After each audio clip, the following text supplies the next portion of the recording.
اسمه اتكرر كتير في الكرة المصرية خلال السنين الأخيرة. نجم صعد بسرعة وخد مكانة مميزة في قلوب جماهير الزمالك، أحمد سيد زيزو.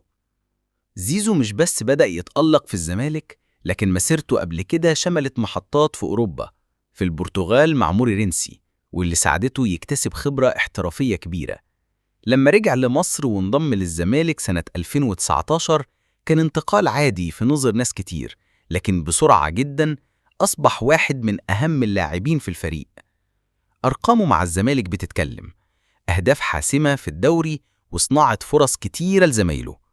موسم 2021-2022 مثلا زيزو حقق لقب هداف الدوري المصري ب19 هدف، وكان واحد من الأسباب الرئيسية في تتويج الزمالك بالدوري.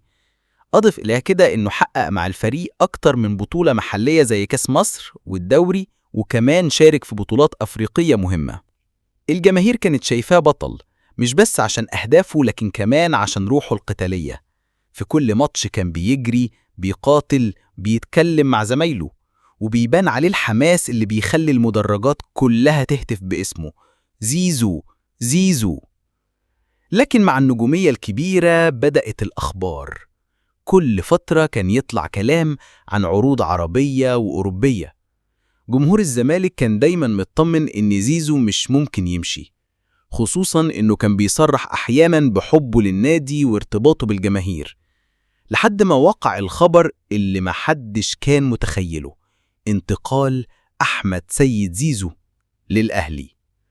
الخبر ده قلب الدنيا، مش مجرد انتقال عادي، ده انتقال من رمز للزمالك لغريم تقليدي هو الأهلي.